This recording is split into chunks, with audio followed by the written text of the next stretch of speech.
তাবলীগের মধ্যে শয়তান ঢুকে গেছে। কি ঢুকেছে? আমরা শুনছি আওয়ামী লীগও ঢুকেছে, ছাত্রলীগও নাকি ঢুকেছে, টেলিভিশনে দেখলাম। আমি কিন্তু বানানো কথা বলছি না। এক গ্রুপ বলতেছে যে ছাত্রলীগ যুবলীগের লোক নিয়ে এসেতে জবাই করে দিতেছে, সাতপন্থীরা ওরা নিয়ে এসেছে, নিয়ে এসে আমাকে জুবাইর পন্থীকে জবাই করেছে। আল্লাহ জানে কাকে নিয়ে এসেছে না কাকে না। তবে ওইটা বলতে চাই না, এতটুকু বলতে চাই যে শয়তান ঢুকে গেছে। কি ঢুকে গেছে? বগুড়ায় একবার শয়তান এসেছিল, দেখা হইলো আপনাদের সাথে? দেখা হয় না? দেখা হয়নি? শয়তানের যিনি আর কি লিডার, বড় শয়তান যেটা আজাজিল, হ্যাঁ, তো আজাজিল আসার পরে অন্য যারা সাইগ্রেত বগুড়ার ওরা বলতেছে আপনি যেহেতু আসিছেন ওস্তাদ, তো আমাদের বগুড়ায় একটা খেল দেখাই যান। তো বলছে কি দেখাবো? বলছে আপনি শয়তানদের লিডার যেহেতু এটা অন্তত নিদর্শন তো রেখে যাওয়া উচিত যে আপনি বগুড়ায় এসেছিলেন। তো সাত মাথার ওখানতে বলছে যে ওই হোটেল থেকে একটু ওই আঙুলির মাথায় করি, তো ওই একটু দই এই নিয়ে লাগাই দাও খুঁটিতে, আঙুলির কেড়ি আঙুলির মাথায় করে কি লাগাই দাও? দই নিয়ে এসে লাগাই দাও খুঁটিতে। তো বলছে এইটুক আপনার একটা নিদর্শন? বলছে লাগাবা তো। তো দই লাগাই দিয়েছে খুঁটিতে, খুঁটি বোঝেন তো, পিলার। তো পিলারে লাগানোর পরে ওই দই দেখে পিঁপড়ে গন্ধ, নিজেদের হেদায়েত তো অনেক দূরে, ঠিক না বেঠিক? এই জন্যে আমি আমার একটা গানের কথা যদি বলি, মুসলমানে মুসলমানে দ্বন্দ্ব করা চলবে না, সীসা ঢালা প্রাচীর হবে কখনো তা টলবে না, ঠিক না বেঠিক? মুসলমানে মুসলমানে দ্বন্দ্ব করা চলবে না, সীসা ঢালা প্রাচীর হবে কখনো তা টলবে না। মুসলমানে মুসলমানে দ্বন্দ্ব করা চলবে না, সীসা ঢালা প্রাচীর হবে কখনো তা টলবে না। তবেই শান্তি পাবে, অশান্তি দূর হবে, তবেই শান্তি পাবে, অশান্তি দূর হবে। কেউ আর মুসলমানের বাজে কথা বলবে না, মুসলমানে মুসলমানে দ্বন্দ্ব করা চলবে না, সীসা ঢালা প্রাচীর হবে কখনো তা টলবে না। কে আওয়ামী, কে বিএনপি, কে জামাত ইসলাম, এটা আমাদের নয় পরিচয়, মুসলিম মোর নাম, ঠিক না বেঠিক? কে আওয়ামী, কে বিএনপি, কে জামাত ইসলাম, এটা আমাদের নয় পরিচয়, মুসলিম মোর নাম। একথা মানলে পরে শান্তি আসবে ঘরে, একথা মানলে পরে শান্তি আসবে ঘরে। কেউ আর মুসলমানের বাজে কথা বলবে না, মুসলমানে মুসলমানে দ্বন্দ্ব করা চলবে না, সীসা ঢালা প্রাচীর হবে কখনো তা টলবে না। মুসলমানে মুসলমানে দ্বন্দ্ব করা চলবে না, সীসা ঢালা প্রাচীর হবে কখনো তা টলবে না। জুবাইর পন্থী সাতপন্থীর লড়াই যদি চলে, শান্তি আসবে না রে ভাই কোনই কৌশলে, ঠিক না বেঠিক? জুবাইর পন্থী সাতপন্থীর লড়াই যদি চলে, শান্তি আসবে না রে ভাই কোনই কৌশলে।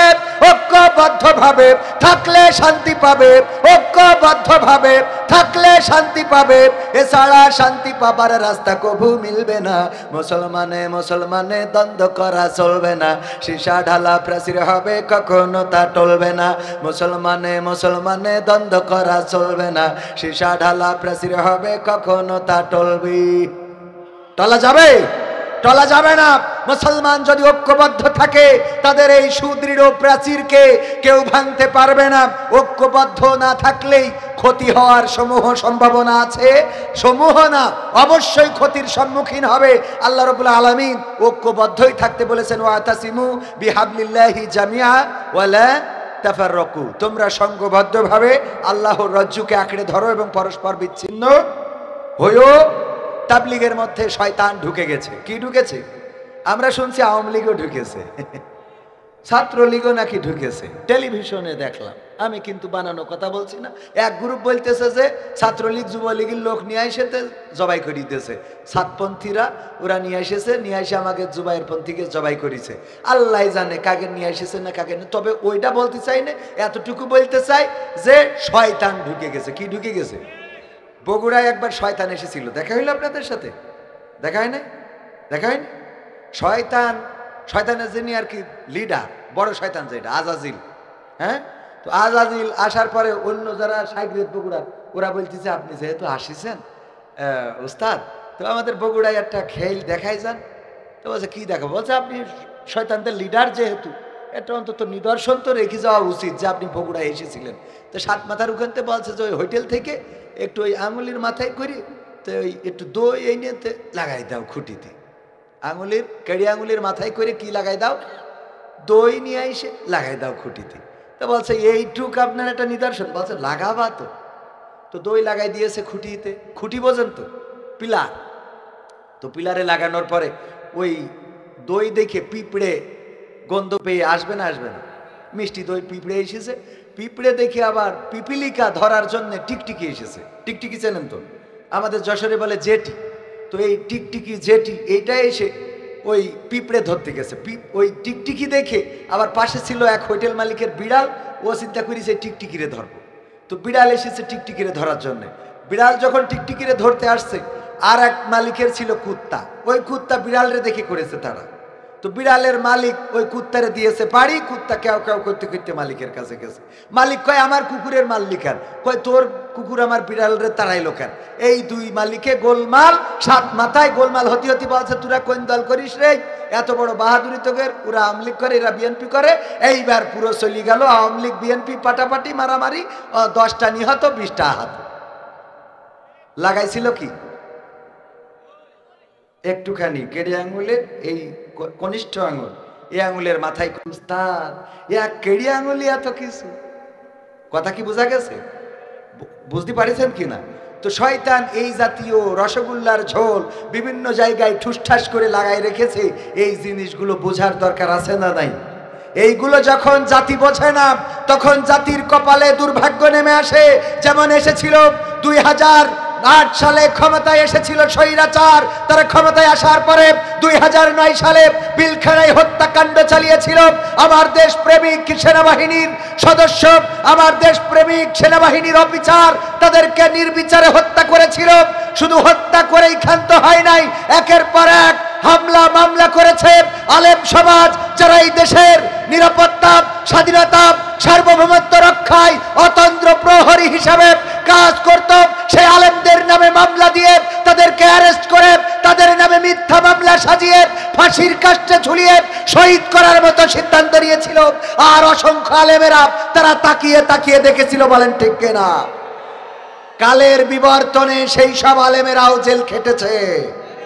কালের বিবর্তনে সেই সব আলেমেরাও তাদের গায়ের রক্ত ঝরেছে। আজকে বগুড়ায় এসেছে চরমনাইয়ের নায়েবে আমির, সম্ভবত পদ পদবি যদি বলে বা মহাসচিব, যে পদ পদবি বলেন না কেন, মুহতারাম মুস্তাদজি জনাব ফয়জুল করিম সাহেব হাফিজাহুল্লাহ, উনি এসেছেন। উনার পরেও নেক্কারজনক হামলা হয়েছে না হয় নাই? উনার পরেও নেক্কারজনক হামলা হয়েছে, রক্ত ঝরেছে। মামুনুল হক জেলখানায় গিয়েছে। আলেম ওলামা দলমত নির্বিশেষে যারাই বাংলাদেশে সোচ্চার কণ্ঠ নিয়ে কথা বলেছে, তাদের কণ্ঠ রোধ করা হয়েছে, বলেন ঠিক কিনা? সুতরাং ঐক্যবদ্ধতার বিকল্প নেই। ঐক্যবদ্ধ থাকার দরকার আছে না নাই? ঐক্যবদ্ধ যদি থাকি তবেই এই সমাজে শান্তি আসবে। ঐক্যবদ্ধ যদি না থাকি সমাজে শান্তি আসবে? দেশ নিয়ে ষড়যন্ত্র চলছে। আমার দাদা বাবুরা কত ষড়যন্ত্র করে আমাদের এই দেশটাকে নিয়ে। এই দেশের বুকের উপর দিয়ে তারা ট্রানজিট, তাদের ট্রেন চালানোর ব্যবস্থা করেছিল। পদ্মা সেতু আমাদের উপকারের, এটা ঠিক, কিন্তু তাদের স্বার্থের জন্যই করেছিল। ওগো আমার ভাইয়েরা, দাদার দেশের প্রেসক্রিপশন, আর আমার দাদার দেশে ছিল ডাক্তার, আর আমার দেশে ছিল তার কম্পাউন্ডার। এই কম্পাউন্ডার দাদার দেশ থেকে প্রেসক্রিপশন করে দিত, আর এই কম্পাউন্ডার সেই মোতাবেক আমাদেরকে ওষুধ গিলাতো। ঠিক না বেঠে? এই ওষুধ আমরা আর খেতে চাই না। আমরা স্বাধীন সার্বভৌম বাংলাদেশের মানুষ। আমাদের স্বাধীনতাকে হরণ করা হয়েছিল। ওগো আমার ভাইয়েরা, বেনাপোল বর্ডারের কাছে আমার গ্রামের বাড়ি। আজকেও পত্রিকার নিউজ দেখলাম, আমার বেনাপোল বর্ডারে বিজিবি বিএসএফ এসে 2 জন আমাদের বাংলাদেশিকে পিটিয়ে হত্যা করে চলে গেছে। পিটিয়ে মেরেছে এই জন্যে যেন গুলি করলে বুঝতে পারবে যে বিএসএফ গুলি করেছে, এই জন্যে পিটিয়ে মেরে রেখে চলে গেছে। আমাদের বাংলাদেশের সীমান্তে বাংলাদেশিরা কাজ করে, চাষ করে, ফসল ফলায়, তাদের উপরে নির্বিচারে গুলি চালানো হয়। আমাদের সীমান্তে কতবার কত বাংলাদেশিকে অন্যায়ভাবে হত্যা করা হলো। প্রতিবাদ করার জন্য আমাদের নেত্রীদের কোনোদিন দেখলাম না, নেতাদের কোনোদিন দেখলাম না, বরং পতাকা বৈঠক করে লাশ নিয়ে আসতো, বলেন ঠিক কিনা? আমার ফেলানিকে হত্যা শুধু করেই নাই, আমার ফেলানিকে টানিয়ে রেখেছিল ওই তার কাটার বেড়ায়। আহারে এত নির্মমতা! ওরা নাকি আমাদের মানবতা শিক্ষা দেয়, ওরা নাকি আমাদের সাম্প্রদায়িকতা শিক্ষা দেয়, ওরা নাকি অসাম্প্রদায়িক দেশ। আমি বলেছি, ওগো মোদী সরকার, ওগো ইন্ডিয়ার সরকার, শুনে রাখো, তোমরা আমাদের বাংলাদেশকে বুঝাতে চেয়েছ এই দেশে আমরা সংখ্যালঘুদের নির্যাতন করে থাকি, অথচ আমার দেশের কোনো হিন্দু এই কথা বলে না যে তাদের উপরে নির্যাতন হচ্ছে। বরং কিছু মুসলমান হিন্দু সেজেছে নাম মাত্র মুসলমান, ওরা বিশেষ দলের লোক, ওরা হিন্দু সেজে বলে আমাদের আগা না কাটলি বের হতে দিচ্ছে না। তার প্রমাণ হলো আগে ওদের আগা কাটা আছে। ঠিক না বেঠিক? যদি কেউ বলে তাহলে তুমি বের হইলে কি করে, এই দেখো আমি কেটে বের হয়েছি, কারণ ওর তো কাটা আছে। কথা কয় না।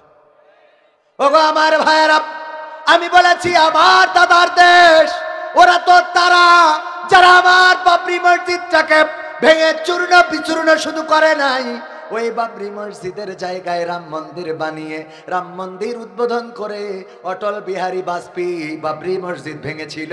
আর নরেন্দ্র মোদী সরকার সেখানে রাম মন্দির নির্মাণ করে প্রমাণ করে দিয়েছে। তারা মুখে বলে আমরা অসাম্প্রদায়িক, আসলে তাদের মধ্যে সাম্প্রদায়িকতা আছে না নাই? শুধু তাই নাই ভাইয়েরা আমার, ওই ভারতে এই তো কয়েকদিন আগেও দেখলাম ওই যে মেশিন, যে আমাদের কি যেন মেশিন, ভ্যাকু বলে অনেকেই, এই ভ্যাকু মেশিন দিয়ে বুলডোজার দিয়ে মসজিদ ভেঙে ফেলা হচ্ছে। আমার মুসলমানেরা কান্নাকাটি করছে। শুধু তাই নয়, গরু খাওয়ার অপরাধে, গরু জবাই করার অপরাধে, যেমন আমাদের দেশে বোরহানউদ্দিনের হাত কেটে নেওয়া হয়েছিল, তার সন্তানকে হত্যা করা হয়েছিল। এমনকি ওই গ্রামে যতগুলো মুসলমান পরিবার ছিল তাদেরকে হত্যা করেছিল গৌর গোবিন্দ।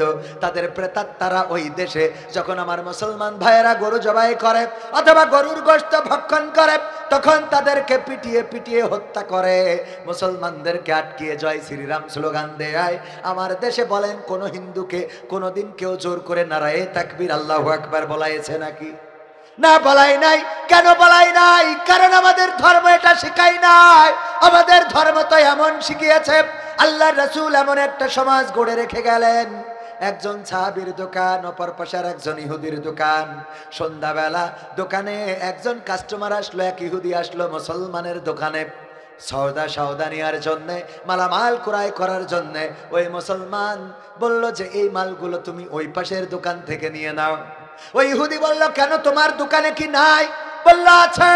তুমি ওই পাশে ওই ইহুদির দোকান থেকে নাও।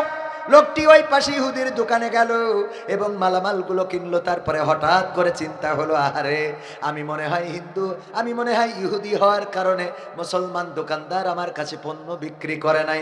কারণটা কি এই আমি একটু জানার দরকার আছে। এই সমাজে কি এমন হয়ে গেল নাকি যে ইহুদিরা ইহুদির দোকান থেকে কিনবে আর মুসলমানরা মুসলমানের দোকান থেকে কিনবে?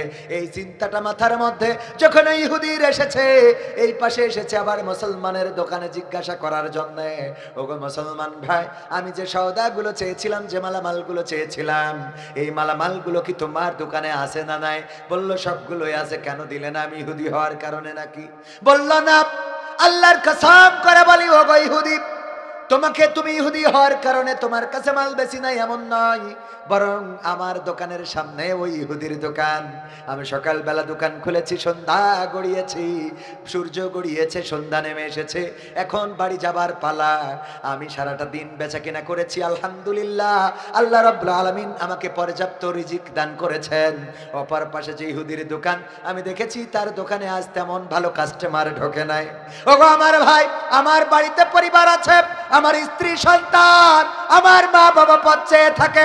প্রতিদিন আমি বেচা কেনা করে তাদের জন্য প্রয়োজনীয় জিনিসপত্র কিনে নিয়ে বাড়িতে যায়। ওই ইহুদির বাড়িতেও তো তার মা আছে, তার বাবা আছে, তার ভাই আছে, তার পরিবার আছে, তার সন্তানেরা পথ চেয়ে আছে। যদি বেচা কেনা না করতে পারে, সন্ধ্যাবেলা কি নিয়ে বাড়িতে ফিরবে? এই জন্য আমার ইহুদি ভাই, আমি ওই মুসলমানের কাস্টমার বাড়ানোর জন্য আমি তোমাকে তার দোকানে পাঠিয়েছি। এটাই হলো সত্য ঘটনা। আল্লাহু আকবার। এটাই হলো সত্য ঘটনা।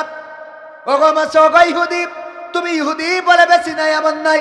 এই ছিল আমার মুসলমানের আদর্শ, একজনকে সহযোগিতা করা, একজনকে সাহায্য করা, তার বিপদে তার পাশে দাঁড়ানো আমর ইবনে আস দামেস্কের গভর্নর ওমর রাদিয়াল্লাহু তাআলা আনহু নিযুক্ত গভর্নর। যখন দামেস্কের গভর্নর তিনি হঠাৎ করে যিশু খ্রিস্টের মূর্তির নাক কে যেন ভেঙে নিয়েছে। খ্রিস্টান পাড়ায় গোলমাল বেজে গেল যে এই নাক ভেঙেছে নিঃসন্দেহে মুসলমানেরা ছাড়া এই কাজ কেউ করতে পারে না। সুতরাং কি করা যায়? চলো মুসলমানদের যে রাষ্ট্রপ্রধান, এখানকার যিনি প্রাদেশিক সরকার গভর্নর, আমরা সেই আমর ইবনে আসের কাছে যাই। আমর ইবনে আসের কাছে এসে বলল, ওগো আমর ইবনে আস, তোমাদের মুসলমানেরা আমাদের মূর্তির নাক ভেঙেছে বলে আমরা ধারণা করছি। আমাদের যিশু খ্রিস্টের মূর্তির নাক কোন আমাদের খ্রিস্টানরা তো ভাঙতে পারে না, কারণ আমাদের কাছে সে মহাপবিত্র, আল্লাহর পুত্র বলে জানি। বলেন নাউজুবিল্লাহ। আল্লাহর পুত্র বলে জানি, সুতরাং তার নাক আমরা কেউ ভাঙবো না, এটাই সত্য। ভেঙেছে নিঃসন্দেহে কোন মুসলমান, আমরা ধারণা করছি, তোমার কাছে এসেছি, বিচার করে দাও। আমর ইবনে আস রাদিয়াল্লাহু তাআলা আনহু বললেন, ওগো খ্রিস্টানেরা, তোমরা আমাকে সময় দাও, আমাকে এতটা সময় দাও, আমি এই সময়ের মধ্যে কে অপরাধী আমি খুঁজে বের করব, তারপরে তাকে দৃষ্টান্তমূলক শাস্তি দেব। খ্রিস্টানরা বললাম, মেনে নিলাম, আপনি এই সময়ের মধ্যে অবশ্যই অপরাধীদের বের করবেন। যখন সেই সময় পার হয়ে গেল, তারপরে অপরাধী খুঁজে পাওয়া গেল না। খ্রিস্টানেরা আবার একত্রিত হয়ে চলে আসলো আমর ইবনে আসের কাছে। ওগো আমর ইবনে আস, এখনো পর্যন্ত তো অপরাধী খুঁজে বের করতে পারেন নাই, কি করা যায় এখন? আমর ইবনে আস বললেন, ওগো আমার খ্রিস্টানেরা, আমার পক্ষ থেকে তোমাদের জন্য দুইটা প্রস্তাব। এক নম্বর হলো, তোমরা চাইলে তোমাদের ওই মূর্তির নাকটা আবার নতুন করে বানিয়ে নিতে পারো, আবার নতুন করে বানিয়ে নিতে পারো, সংস্কার করার জন্য যত টাকার দরকার রাষ্ট্র বহন করবে করে নিতে পারো। বলল না, এটা মানি না। বলল তাইলে দুই নম্বর আমার দেওয়া সমাধান, 2 নম্বর প্রস্তাব হলো, যদি তোমরা চাও তাইলে আবার অনুরূপ একটা মূর্তি নতুন করে বানিয়ে নিতে পারো, যেই মূর্তি বানানোর খরচ রাষ্ট্র বহন করবে, আমি দিয়ে দেব। খ্রিস্টানরা বলল না, এটাও মানি না, এটাও মানব না। তখন আমর ইবনে আস বললেন রাদিয়াল্লাহু তাআলা আনহু বললেন, ঠিক আছে, আমার প্রস্তাব তো আমি 2টা দিয়েছি, এখন তোমাদের প্রস্তাব তোমরা দিতে পারো। আমার প্রস্তাব যেহেতু তোমাদের পছন্দ হয় নাই, সুতরাং তোমাদের প্রস্তাব কি তোমরা জানাতে পারো। খ্রিস্টানেরা বলল, যেহেতু যীশু খ্রিস্টের মূর্তি আমাদের কাছে অত্যন্ত পবিত্র, মহাপবিত্র একটা মূর্তি, এই মূর্তির নাক ভেঙেছে, আমরা যেটা করতে চাই সেটা হলো তোমাদের নবী মুহাম্মাদের একটা মূর্তি বানাবো, আর সেই মূর্তির ওইভাবে নাক ভেঙে দিয়ে প্রতিশোধ নিয়ে নেব। বলেন নাউজুবিল্লাহ। আমর ইবনে আস বললেন, অসম্ভব। রেগে গেলেন, শরীরটা, চেহারাটা রক্তের লাল বর্ণ হয়ে গেল, কিন্তু রাগটা প্রকাশ করতে পারলেন না, কারণ তিনি এখন রাষ্ট্রের গভর্নর। হিন্দুরাও তার প্রজা, খ্রিস্টানরাও তার প্রজা, ইহুদি বৌদ্ধ নাসারা যারা আছে সবাই তার প্রজা, মুসলমানেরাও তার প্রজা। সবার অধিকার আছে না নাই? হিন্দুর অধিকার আছে, খ্রিস্টান মুসলমানেরও অধিকার আছে।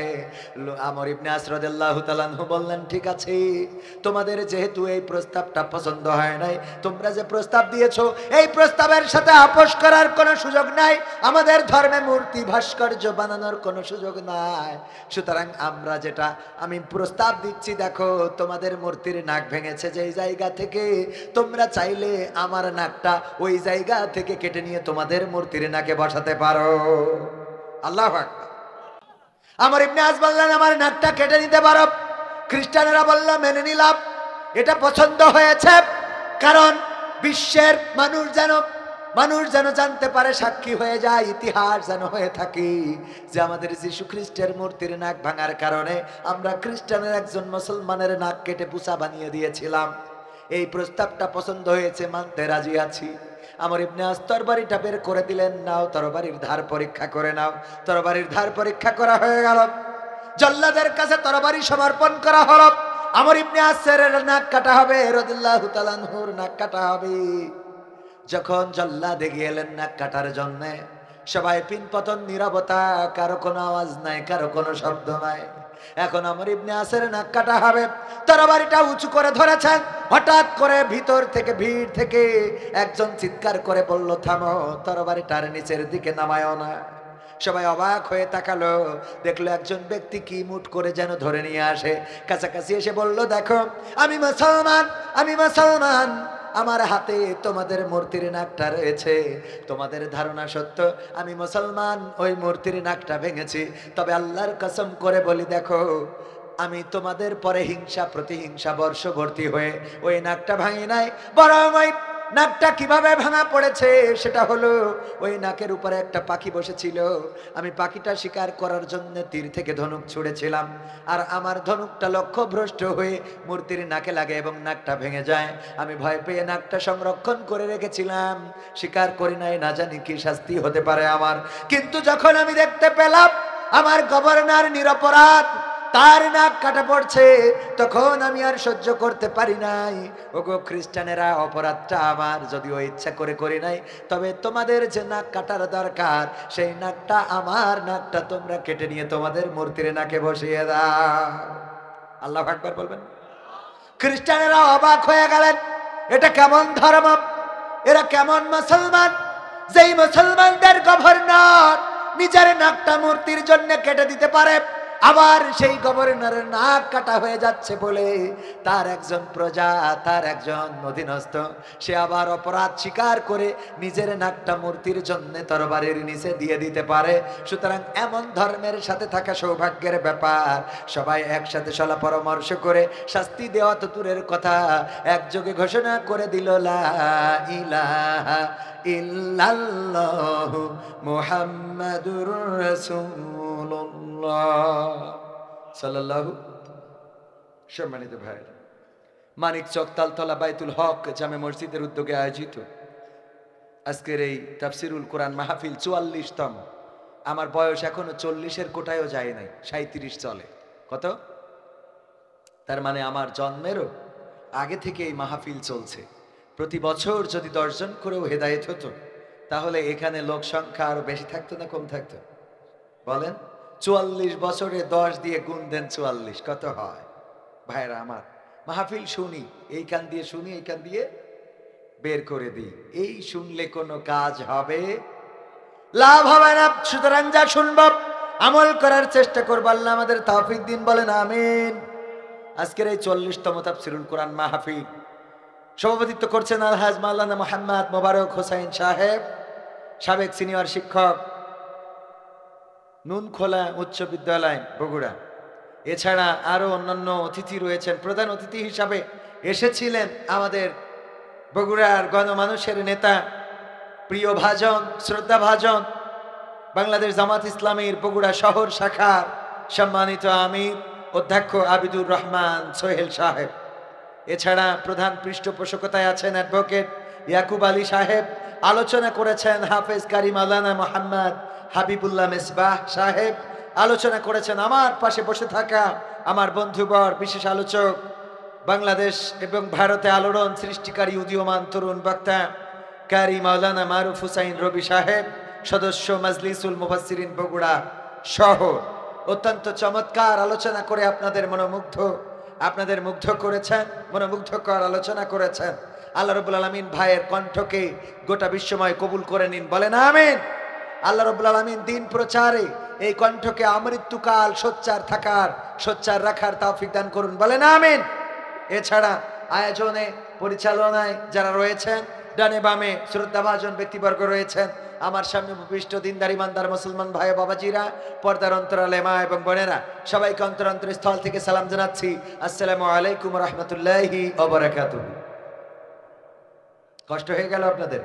সালাম দেওয়া কি সুন্নাত, উত্তর দেওয়া ওয়াজিব। তো উত্তর সালাম যদি আমি জোরে দিই, উত্তর জোরে না দিলেও হবে, সবাই উত্তর দেওয়া এটাই তো ওয়াজিব, ঠিক কিনা? আসসালামু আলাইকুম রহমতুল্লাহ। দেখেন, সবাই 10 মিলে করি কাজ, হারি জিতি নাহি লাজ। ওই বাবা সন্তানদেরকে শিখিয়েছিলেন ছোটবেলায়, 10টা লাঠি একসাথে বেঁধে দিলেন, দেওয়ার পরে বললেন, বাবারা তোমরা 10 ভাই আছো, এটা ভাঙো তো একজন একজন করে। সবার হাতে দিলেন, সবাই চেষ্টা করলো কিন্তু কেউ ভাঙতে পারলো না, সবার ঘাম ছুটে গেল।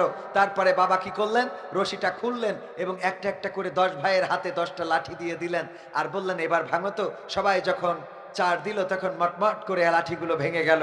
বাবা শিখিয়ে দিলেন, ওগো আমার সন্তানেরা, 10টা ভাই যদি ঐক্যবদ্ধ থাকো তাহলে তোমাদের কেউ ভাঙতে পারবে না, কিন্তু যদি তোমরা একজন একজন হয়ে যাও তাহলে তোমাদেরকে ভেঙে ফেলবে, এভাবেই তোমরা ধ্বংস হয়ে যাবে। ওগো আমার মুসলমানেরা, ঐক্যবদ্ধভাবে সবাই যদি তাকবীর দিই তাহলে বাতিলেরা শুধু নয়, শয়তানও বাংলাদেশ ছেড়ে পালাবে। বলেন ঠিক কিনা?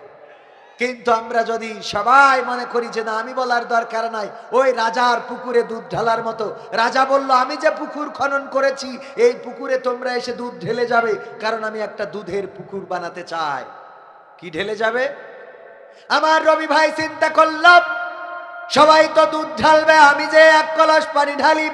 আমার চাচা যান চিন্তা করলো রাজার আদেশ, যেহেতু এটা বরখেলাপ করা যাবে না, সবাই তো দুধ ঢালবে, আমি যে পানি ঢালি। তারপরে আমার বাবা যান ও চিন্তা করলো সবাই তো দুধ ঢালবে, আমি যে পানি ঢালি। এমনি ভাবে গ্রামের সবাই চিন্তা করলো সবাই তো দুধ ঢালবে, আমি পানি ঢালি।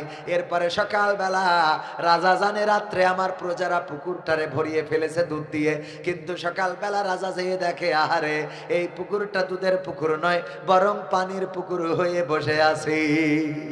কারণ সবার চিন্তা ছিল একরকম, যে কেউ না কেউ সবাই তো দুধ ঢালবে, আমি পানি ঢালি। কিন্তু সবার চিন্তা হয়ে গেছে একরকম, যে সবাই দুধ ঢালবে, আমি পানি ঢালি। ওগো আমার ভাইয়েরা, অন্যায় হয়, অপরাধ হয়, আমরা মনে করি কেউ না কেউ প্রতিবাদ করবে, আমি অন্তত চুপ থাকি।